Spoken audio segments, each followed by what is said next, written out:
Do you remember the good old days when all you had to worry about was getting your homework done and getting home before curfew, before you had to worry about jobs, projects, working, when you could long for a summer vacation and a winter break? Well, this is the podcast for when you realize that life can be hard. Hold on one moment. Finally, he's gone. Last thing I need to hear is him plugging another podcast. Come take a listen to my show, Adulting Ain't Easy, every other Wednesday on the Journey into Comics Network. The following is a journey into comics. Journey into comics. Journey into comics. Journey into comics. Network. Production.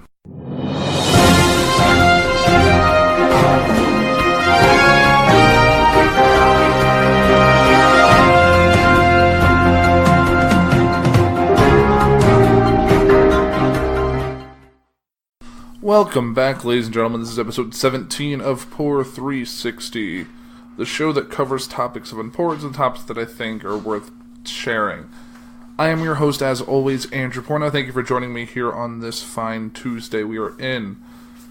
Now, when I was trying to prepare what to talk about for this show, I was trying to think of something that's worth devoting an episode to, and I kind of came up with the idea that the show was originally, when I got into podcasting, it was originally a form to talk about the news, talk about headlines, what was going on, and then I tried to mix it up and do some entertainment news and then political news, and then I moved on to this, which is topic-based, which does get into the news, but it's not solely reading news articles, even though it does come up quite often.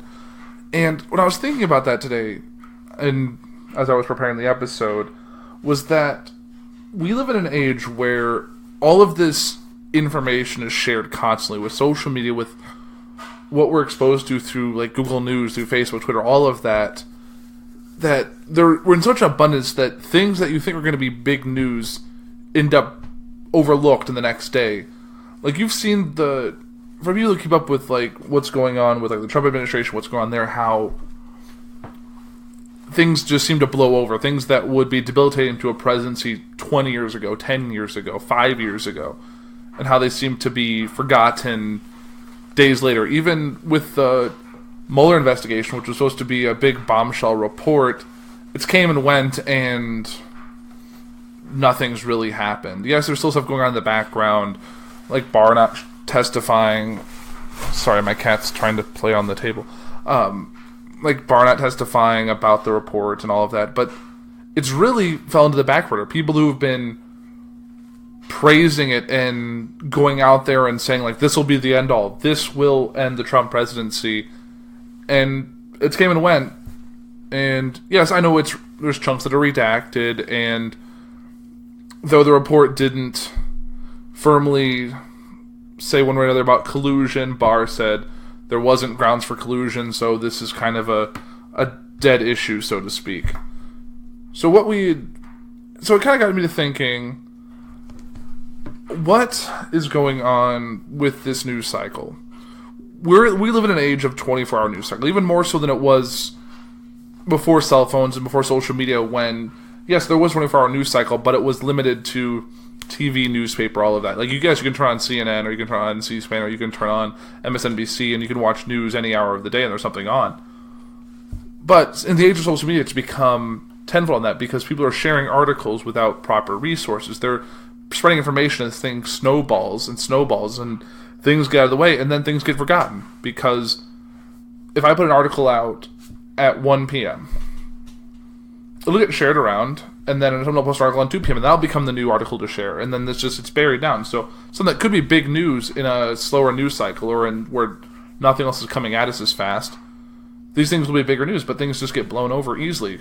So that's what I want to talk about today, which is the 24-hour news cycle. Now, you know, I've kind of explained it. It's pretty straightforward. So, the 24-hour news cycle is 24-hour investigation reporting of news, concomitant with fast-paced lifestyles. The vast news resources available in recent decades have increased competition for audience and advertiser attention, prompting media providers to deliver the latest news in the most compelling manner in order to remain ahead of competitors. Television, radio, print, online, and mobile app news media all have many suppliers that want to be relevant in their audience and deliver news fast. Although all news radio operated for decades earlier, the 24-hour news cycle arrived with the advent of cable television, channels dedicated to news, and brought about a much faster pace of news production with an increased demand for stories that could be presented as continual news with constant updating. This was a contrast with the day-by-day pace of the news cycle of printed daily newspapers. A high premium of fast reporting would see further increase with the advent of online news. A complete news cycle consists of the media reporting on some event, followed by the media reporting on public and other reactions to their reports, the advent of the 24-hour cable and satellite television news channels, and in more recent times a news source on the World Wide Web, including blogs, considerably shorten this process. Now, according to former journalists Bill Kovac and Tom Rosendiel, 24-hour news creates wild competition among media organizers for audience share. This, coupled with the profit demand of their corporate ownership, has led to the decline in journalistic standards.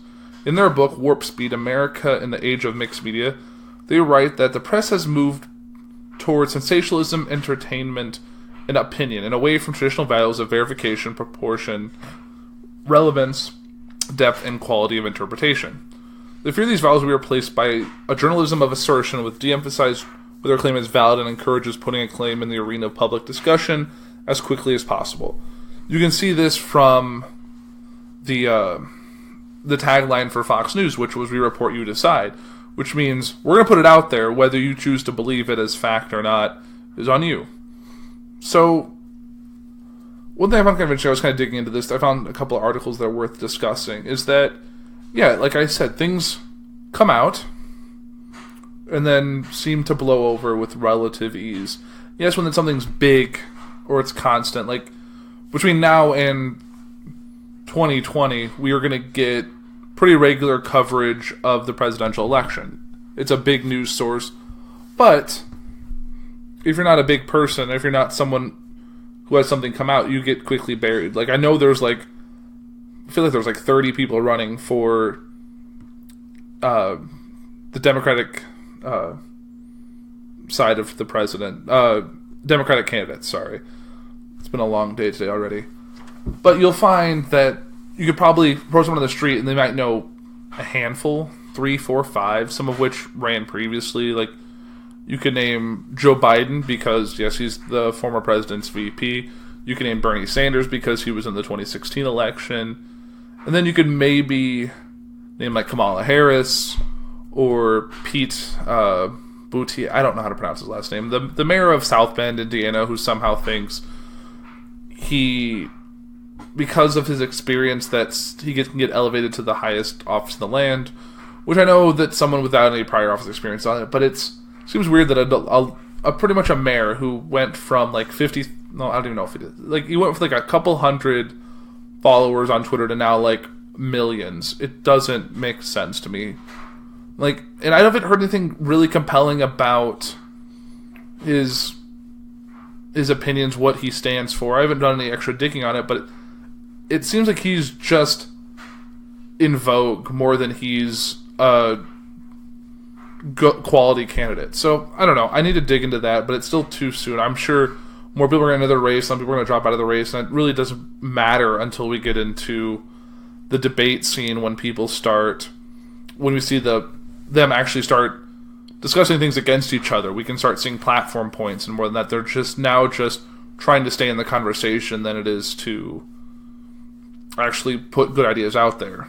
And if you have good ideas, if you don't get the traction, then it doesn't matter. Because in the age of 24-hour news cycle, if it's not catchy enough, it just disappears. Because they're not going to report on something that no one's going to care about. I could run and say, we will, lower the GDP 3% over the next 12 to 18 months. It's not a flashy title. They're not going to care, and I don't think that'll actually do any good. It's just a really weird claim, and I digress. But you can see that they need flash numbers, and I think part of it is I remember seeing a bunch of traction, at least for a couple of days, when Joe Biden said something about not having empathy towards young people, and then that got around for a while, and then I don't think I've seen anything today about it, so I think it's over with now. But that got attention because if you anger someone, or it causes someone, if you make someone upset, it gets more traction beyond the news people sharing it. Yes, the news people share it, but that's how it catches it. And then you get a person has to share it to tell another person. Then you see this kind of this epicenter form, and then it just branches out from there, and then it dies off in the center, and then the branches kind of die off after that. And that's how a news cycle informs, in my opinion, and how it goes away. Now my cat's deciding to pull cat food out of Max's bowl. Animals are weird, guys. What can I say? So now here's a fun thing. This is an article from How Stuff Works. I believe they also have a podcast, which I think is good to check out. But it says, how have 24-hour news stations affected society? In the beginning, there was Cronkite, and it was good. The mighty Walter was the most trusted man in America, and the CBS Evening News until the nation got its daily dose of current events, faster than waiting until tomorrow morning in the paper. Then there was Ted Turner's cable news network, CNN, which flicked on its broadcasters in 1980. Suddenly, news producers needed to fill not only 1 half-hour time slot, but 48 of these time slots every day. Is there really that much going on in the world? The answer is a resounding no, at least not 24/7, and so for the first time, CNN allowed viewers to tune in live to see if a schnauzer could be pulled from a truck stuck in floodwaters. Or more precisely, it allowed viewers to watch O.J. Simpson speeding down an LA freeway in a white Ford Bronco. O.J. made the network, and the made network leads to imitators. Fast forward to 2011, MSNBC, Fox News, and the other 24 cable news stations now compete for viewers. But with each channel limited by the same world events over the same time period, how is a cable news station to elbow its way into most households? The answer in part is sensationalism. MSNBC, CNN, and Fox News report the same news, but that doesn't mean they report the same stories. And while news is limited by the size of an event, a story is limited only by the size of cable news producers' imaginations. If ever the axiom, go big or go home, applies, it's in the realm of cable news. And so in this 24-hour news cycle, overblown stories reign supreme. The world of overblown news is a scary one indeed. Every day the sky is falling, and then miraculously we wake up and find that it has not yet fallen, but that today will surely be the day. But what happens when even more competitors get involved?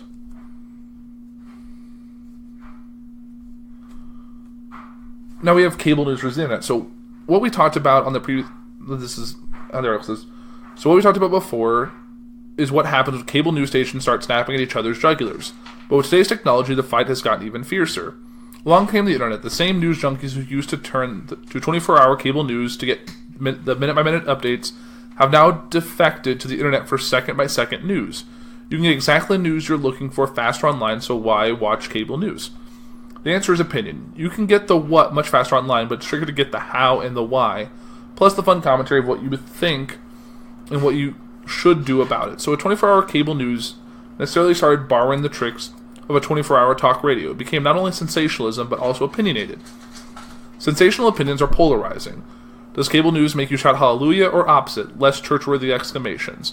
No longer is there much room in the middle. No matter your political affiliations, you're sure to find an opinion you agree with and one that makes you cringe. Due in no small part to cable news, the distance between right and left in American culture has grown, and the factions are mad. Interestingly enough, this culture of opinion journalism that now provides the backbone of the cable news station's ratings may also prove to be their downfall. Walter Cronkite was the most trusted man in America and was therefore the face of the news. But can any one of the many current cable news anchors make the same claim to trustworthiness? I personally don't think so. But what can you say about that? And that gets us into kind of sensationalism, which we'll circle through, and then we'll kind of circle back to some other stuff I had found. Now, I'm going to Google sensationalism because when you don't know how to explain something first, you usually go to Google, and it gives you the fun definition. So, sensationalism is a type of editorial bias in mass media in which events and topics and news stories and pieces are overhyped to present biased impressions on events, which may cause a manipulation to the truth of a story. Sensationalism may have reported about generally insignificant matters and events that do not influence overall society, and biased presentations of newsworthy topics in a trivial or tabloid manner contrary to the standards of professional journalism. Some tactics include being deliberately obtuse, appealing to emotions, being controversial, intentionally omitting facts and information, being loud and self-centered, and acting to obtain attention. Trivial information events are sometimes misinterpreted and exaggerated as important or significant, often include stories about the actions of individuals and small groups of people, the content of which is often insignificant and irrelevant relative to the macro-level day-to-day events that occur globally. Furthermore, the content and subject matter typically affect neither the lives of the masses nor society. Instead is broadcast and printed to attract viewers and readers. Samples include press coverage about the Bill Clinton Monica Lewinsky scandal, Casey Anthony trial, Tanya Harding's role in the attack of Nancy Kerrigan, the Elian Gonzalez affair, and the O.J. Simpson murder case. Now, one presumed goal of sensational reporting is to increase or sustain viewership or readership, from which media outlets can price their advertising higher to increase their profits based on higher numbers of viewers and or readers. Sometimes this can lead to a lesser focus on objective journalism in favor of a profit motive, in which editorial choices are based upon sensational stories and presented to increase advertising revenue. Additionally, advertisers tend to have a preference for their products or services to be reported positively in mass media, which can contribute to bias in news reporting in favor of media outlets protecting their profits and revenues, rather than reporting objectively about stated products and services. However, newspapers have a duty to report and investigate stories related to political corruption. Such investigative journalism is right and proper when it is backed up with documents. Interviews with responsible witnesses and other primary sources, journalists and editorials are often accused of sensationalizing scandals by those whose public image is harmed by the legitimate reporting of the scandal. News organizations are not obliged to, and are often ethically obliged not to, avoid stories that might make local, state, and national public figures uncomfortable. Occasionally, news organizations mistakenly relay false information from unreliable anonymous sources, use mass media as a tool for retaliation, defamation, victim and witness tampering, and monetary or personal gain. Therefore, any story based on sources who may be reasonably assumed to be motivated and act in this way is best interpreted with critical thinking. In extreme cases, mass media may report only information that makes a good story, without regard to the factual accuracy or social relevance. It's been argued that the distrust in government that arose in the aftermath of the Watergate scandal created a new business tactic for the media and resulted in the spread of negative, dishonest, and misleading news coverage of American politics. Such examples include the labeling of a large number of political scandals, regardless of their importance, with the suffix "gate." Such stories are often perceived rightly or wrongly as a politically partisan or biased towards it or against a group of individuals because of the sensational nature in which they are reported. A media piece may report on a political figure in a biased way or present one side of an issue while deriding the other. It may include sensational aspects such as the zealots, doomsayers, and or junk science. Complex subjects in affair are often subject to sensationalism. Exciting and emotionally charged aspects can be drawn out without providing the elements needed, such as pertinent background, investigator, contextual information, for the audience to form its own opinion on the subject. So, in broadcasting, sensation is often blamed for the infotainment style of many news programs on radio and television. According to sociologist John Thompson, the debate of sensationalism used in the mass medium of broadcasting is based on a misunderstanding of its audience, especially the television audience. Thompson explains that the term mass, which is connected to broadcasting, suggests a vast audience of many thousands, even millions of passive individuals. Television news is restricted to showing the scenes of crimes rather than the crime itself because of the unpredictability of events. Whereas newspaper writers can actually recall what they did not witness. Television news writers have room for fewer words than the newspaper counterparts. Their stories are measured in seconds, not column inches, and thus, even with footage, television stories are inherently shallower than most newspaper stories, using shorter words and familiar idioms to express ideas which newspaper writers are more free to expand upon and define with precision. Now, there's a few examples I have just from what I've witnessed regarding this.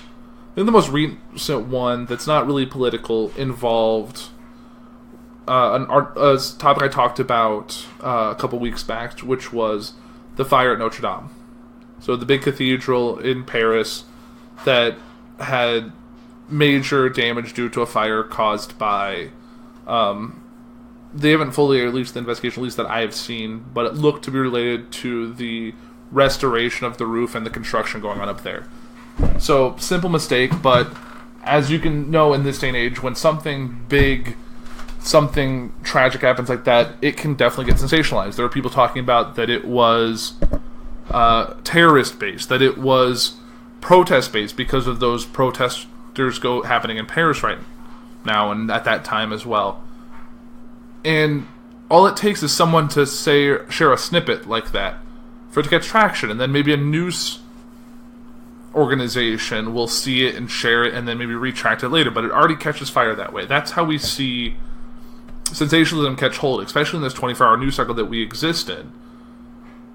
So we can kind of see how these things can affect us. And we even see the trial by perception. As we've seen with people who are committed, who catch the media's attention through act. Like, we saw it with James Gunn. When his social media account by a right-wing news person started spreading that around, it caught fire. And it became news. And it became a trial by perception, by opinion.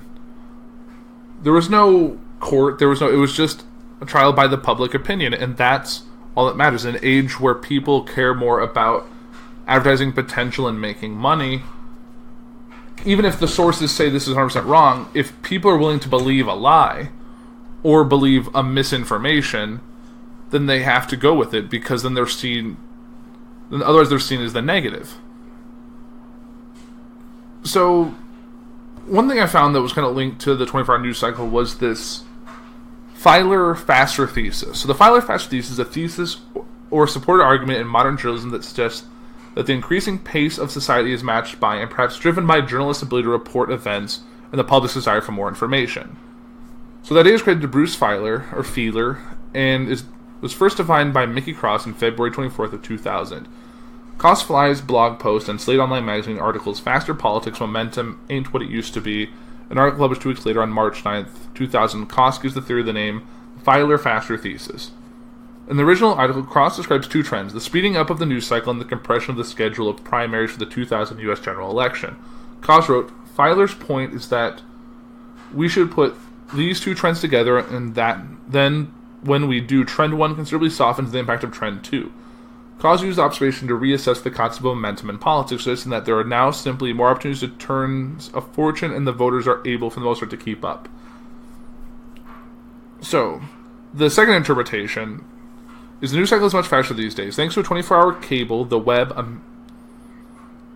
metastasized punt-cased, constantly searching for new angles. As a result, politics is able to move much faster too, as our democracy learns to process more information in a shorter period and process it comfortably at the faster pace.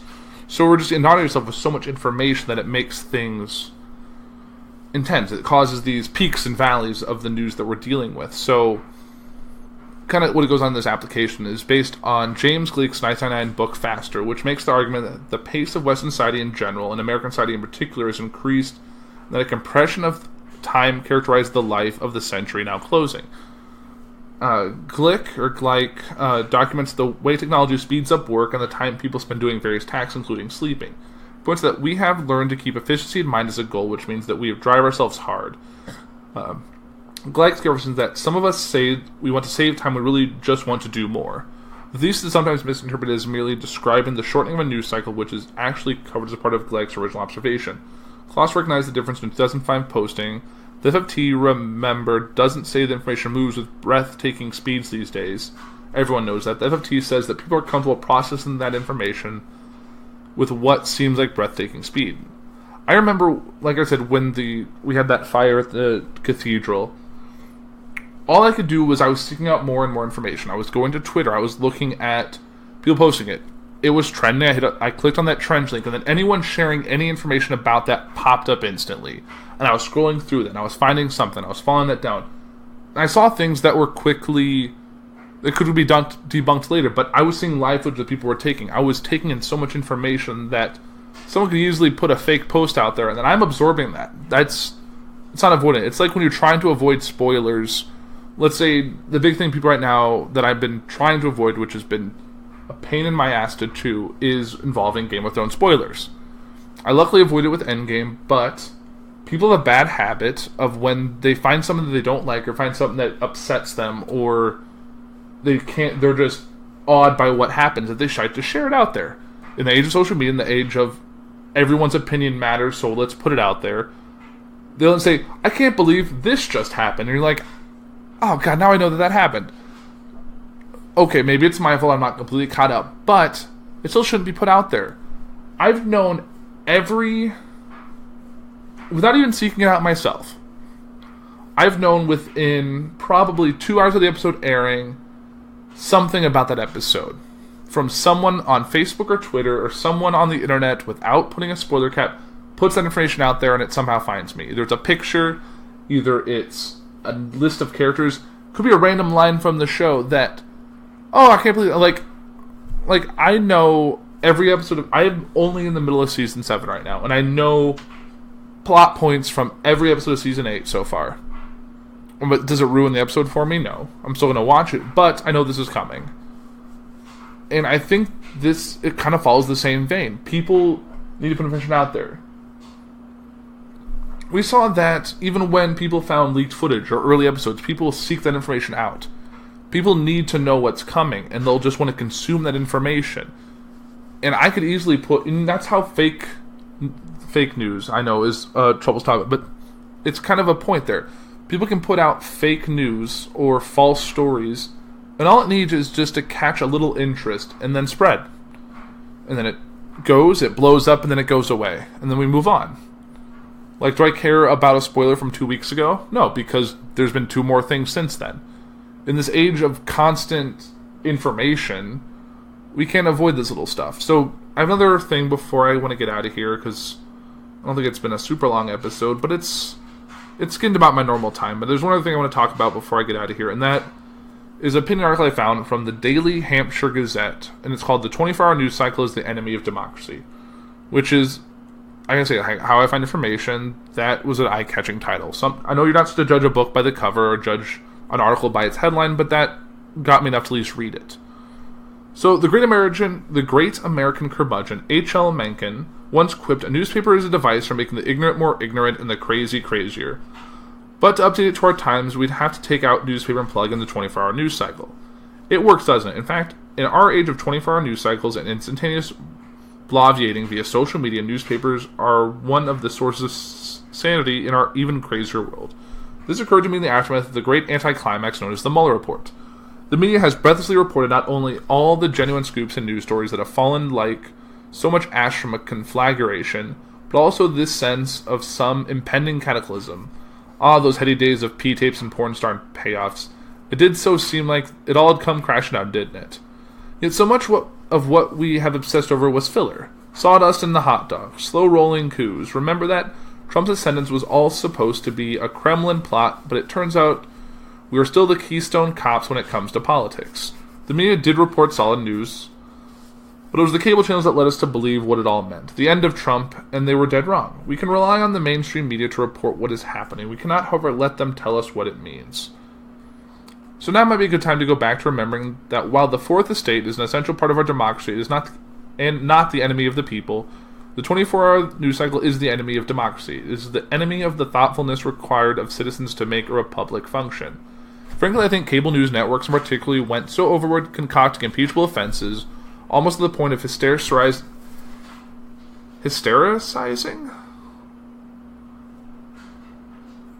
Hysterical reporting, I don't know. Hysterizing the news, because they gave Trump such a pass during the 2016 election, and once elected, tried to make up for it retroactively by hyperactively reporting every salacious detail, moronic malaprops, or outright demagoguery. Remember Confifi, everyone, that's another point there. So let us now reaffirm that MSNBC, CNN, Jim Acosta, Rachel Maddow, Bill Maher, and Stephen Colbert, and others are not part of the resistance. They are network and media entertainers who live or die based on ratings. Confusing their media/corporate role with resistance is to liberals what the right-wing media has done with Trump, mistaking the media celebrity for a political messiah. The mainstream media, cable news, helped lead us to a war in Iraq under false intelligence. They are parroting the administration's line of Venezuela as they did the Reagan administration line on Central America in the 1980s. Now watch them, especially the New York Times, undermine the Green New Deal with their Chicken Little warnings, and they're knocking the alarming leftward drift of the Democratic Party as they desperately try to get the liberal rank and file behind some centrist in 2020. But it's not all their fault. I am like Pogo. Mostly the answer is we have met the enemy and it is us. The reason we can be so dazzled by the baubles of scandal and gossip the media offers is that we live in the age of the bloviator. As a nation, we seem to have substituted thoughtfulness for moral outrage, and yet the quick-draw moral outrage is the signature Trump tactic going all the way back to the 80s when Trump took out a full-page ad demanding the deaths of the teenagers framed for the Central Park jogger assault. And now we know moral outrage is not enough to remove a president who generally outrages our moral sensibilities. Who knew politics was so complicated? Yet the more we rush or let ourselves be stampeded toward moral outrage, the more we ape Trump's own tactics. Moral outrage, it turns out, is not the new gold standard by which we judge political events or even people. Moral outrage is now just a debased alloy, the byproduct of industrial-level opinionating mass produced by Twitter and Facebook.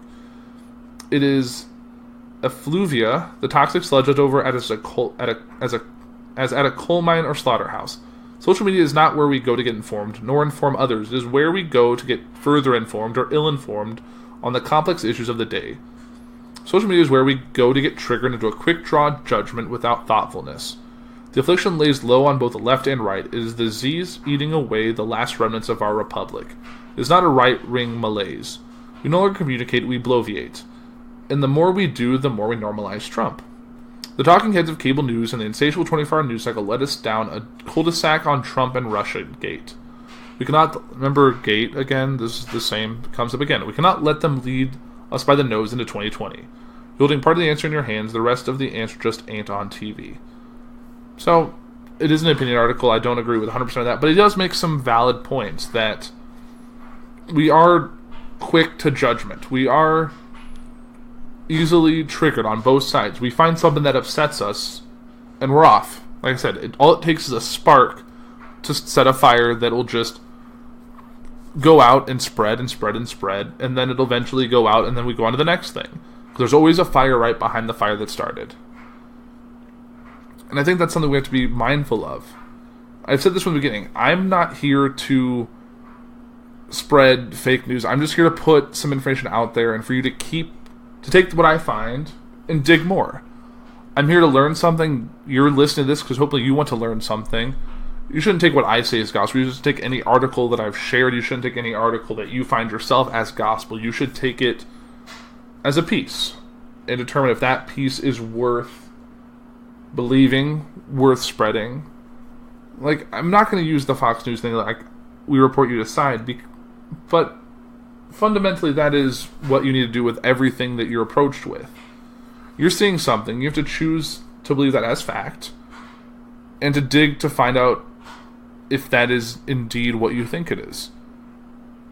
You can't just assume that, okay, that's fine, let's move forward.